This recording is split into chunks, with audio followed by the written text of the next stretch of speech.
Hello folks, welcome to Board Game Corner. I'm Mark. And I'm Randy. This week we're taking a look at Adrenaline. We're entering this futuristic arena battling our friends. Adrenaline is brought to you by Czech Games Edition. It plays 3 to 5 players, ages 12 and up, and each game takes about 30 to 60 minutes. Awesome, well let's jump into the future and battle it out. In a world of savage chaos, 5 combatants are locked inside a futuristic arena.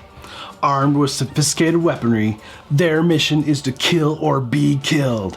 Hopeless though the situation seems, the dauntless warriors race rat-like through the maze, blasting everything in sight. Okay, hold on. So much gloom and doom. I'm quaking in my stylish armored boots. Don't worry about the background stuff. The truth is, Adrenaline is a game, it is fun, and no one really dies. At least, not for long. Come with me and I will give you a closer look at this game. Okay, so this was one of the most enjoyable rulebooks I read in 2016. The tongue-in-cheek style of the manual makes it a really fun read. The game board is made up of 2 double-sided boards, creating 4 different possible arenas for gameplay. Set up the arena, place skulls on the kill track, 8 skulls for a regular game, 5 can be used for your first game, or simply if you want to shorten the game experience. Now shuffle both the power-up cards and weapon cards, placing them on their spots indicated on the board.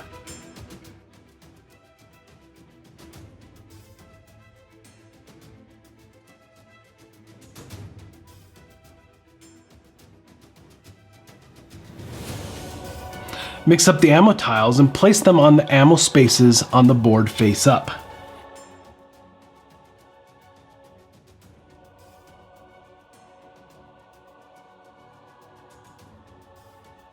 Now it's time to get your stuff. Select your character, character board, matching action tile, corresponding damage tokens, power cards, and your ammo cubes. 3 of each color. But you can only equip 1 of each color to start. Select a starting player, give them the start token. 2 power-up cards are dealt to each player, keeping one, revealing and discarding the other. This dictates your starting spawn point. Power-up cards come in 4 types and have a couple uses. The targeting scope allows you to add additional damage to an attack. The Newton pushes a player back in a straight line. The tag back grenade, when you receive damage, you can mark the player that hit you for future damage.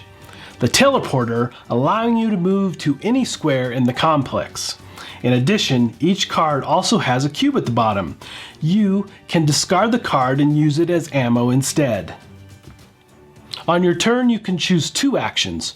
Your action tile outlines what your possible actions are, and you can double down on the same action. Also, when playing one of your power-up cards, it does not use one of your actions during your turn. So let's take a closer look at all the available actions.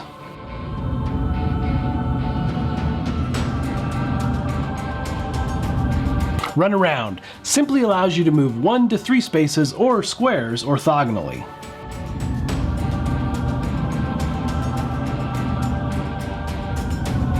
Next up, grab stuff. You can move 1 space and grab ammo or a new weapon, or just grab something in a space you already occupy.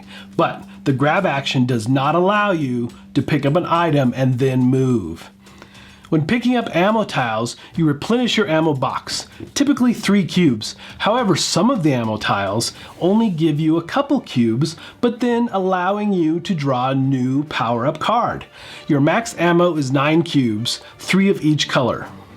When picking up a weapon card, you can only do so when you are on the corresponding spawn point. Each weapon will be partially loaded. The first cube on the top left shows what is partially loaded. If the card has more than 1 cube, then you must pay the additional cost to add it to your hand.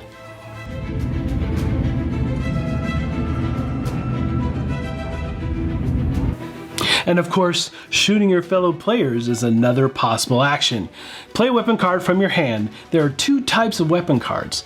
The first type has a basic attack and an alternate attack, forcing you to pick which one to use. Basic attacks don't require extra ammo, but some of the alternate modes do require additional ammo to fire. Secondly, there are weapons that have a basic attack along with optional effects. As long as you can pay the ammo cost, you can activate all the effects of these cards. After hitting your target, your damage tokens will be placed on their player boards along the damage track. If and when the kill shot has taken place and you have finished all your actions, then score the board. Whoever has the most damage scores 8 points, second place 6, and so on. If there is a tie for who scored the most damage, then the player who damaged first receives the high score. The player that drew first blood receives 1 point, even if that player only did a single point of damage. You will be eliminated from time to time, but it isn't all bad. You remove your character from the board, place the skull on your player board, making you worth less points and a less attractive target. And now, respawn by drawing a new power-up card. Even if you already have 3, look at your cards and pick a spawn point. Then discard the power-up without using its effect.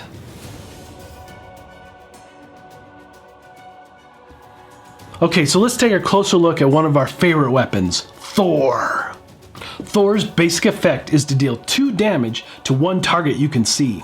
Optionally, and if you have the ammo, you can continue the damage with chain reaction, dealing 1 damage to a second target that the first target can see. Then finally, assuming again you have the ammo, using high voltage you deal 2 damage to a third target that your second target can see. This one has to be done in sequence, but most of the optional effects on other weapons allow you to mix up the order.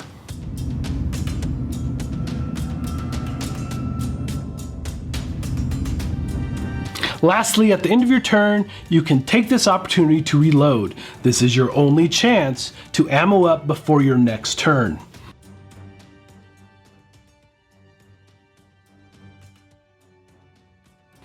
As you take damage throughout the game, your adrenaline kicks in. A damage of 3 now allows you to move twice, then pick up an item. And a damage of 6 allows you to move, then shoot.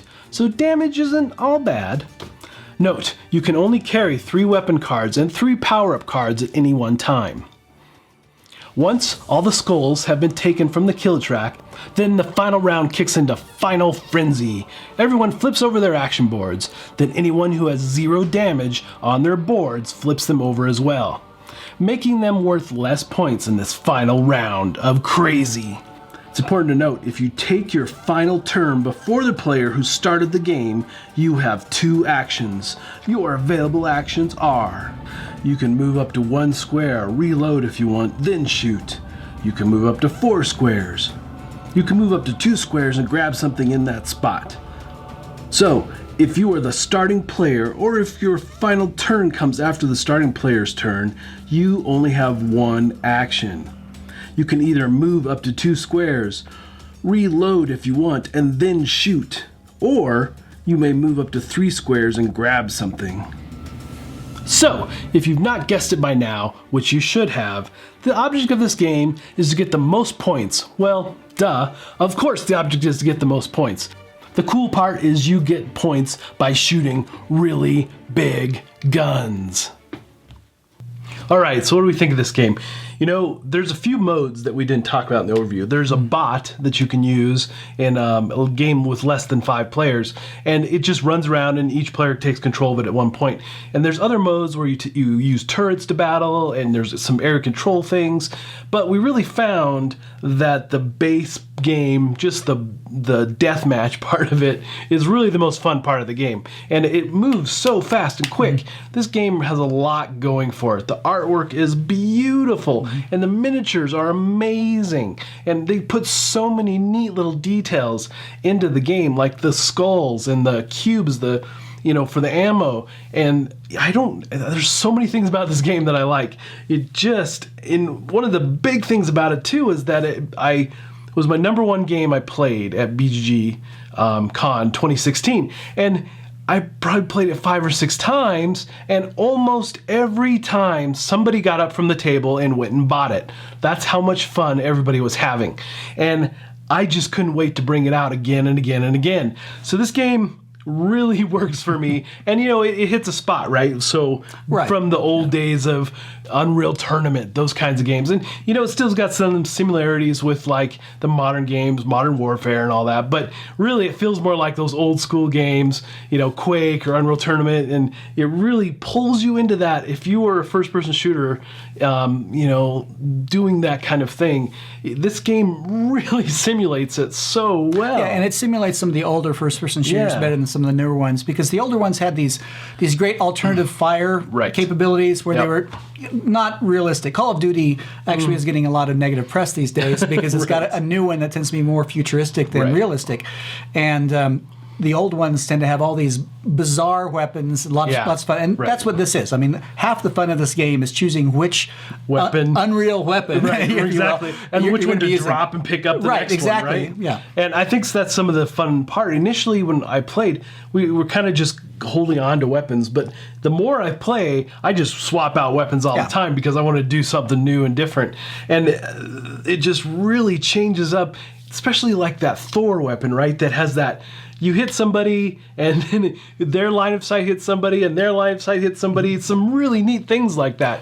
And there's weapons that shoot through walls. Yeah, they've done a good job of making some very powerful weapons, but weapons, when they do that, those weapons have significant constraints. Right. So, for example, fine, you can shoot through walls, and if you want to hit two people, then guess what? The damage is less. And they have to be lined up. You can't shoot anything but orthogonally. You can't shoot diagonally, for example. And you can't move diagonally. Exactly. So I think they've done a good job. There's another one that does like 3 points of damage, Right. but you have to be 2 spaces away. And some of the room configurations, that's kind of tricky to do. Right. And if there's any downside, right, it's the fact that you have to learn these weapons. Yeah. So instead of them coming up with like an icon scheme, which there is an icon scheme, Yeah. but it's not like pieced out that you can follow these icons and it means this.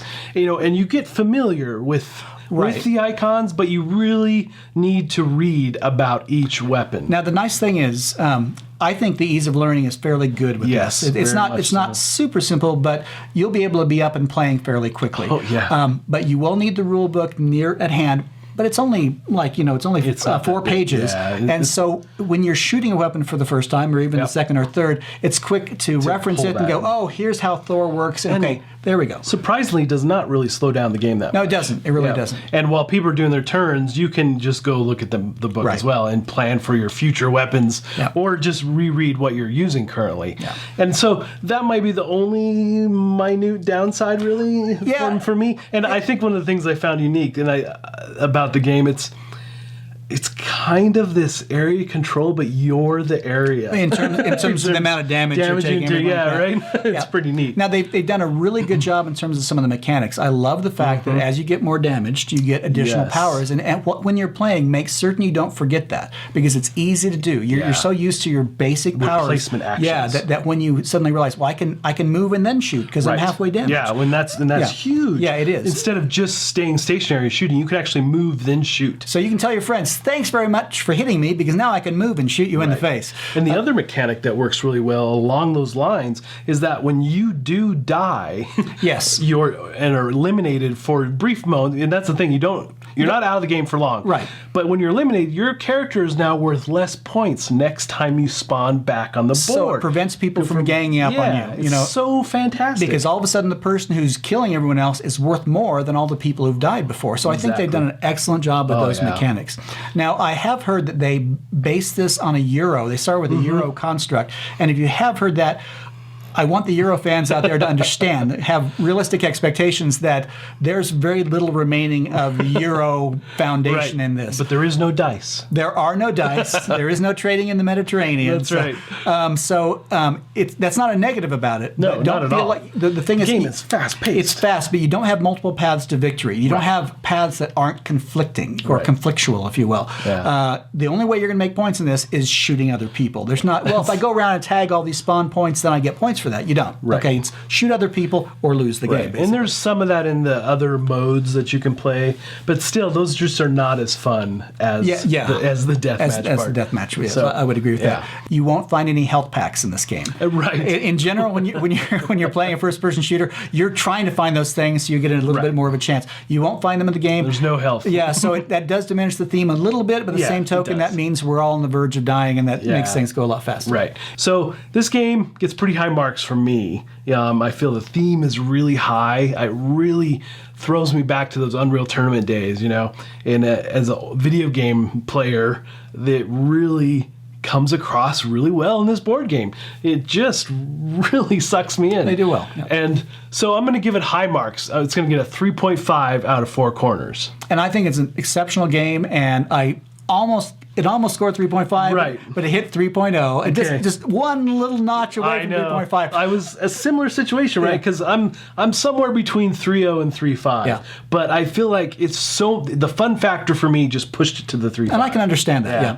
And for those people who like quick games with lots of combat, this is, for me, it reminds me a little bit of Rum and Bones in the sense of you're shooting a bunch of stuff, and probably more so of Volt Battle Arena too. Oh yeah, it definitely has that feel to it. But the idea of you're running around and trying to do this damage, and anyway, it's a quick game to learn. It's a quick game to play. You'll pull off your shelf when you have some people who don't have a lot of mental power to do something really thinky. This will be a lot of fun. A lot of fun. And bottom line, that's what it is. It is just really a fun game to play. Yeah. All right, folks, so that's our review. Hope you enjoyed it, and until next time, we'll see you at the table.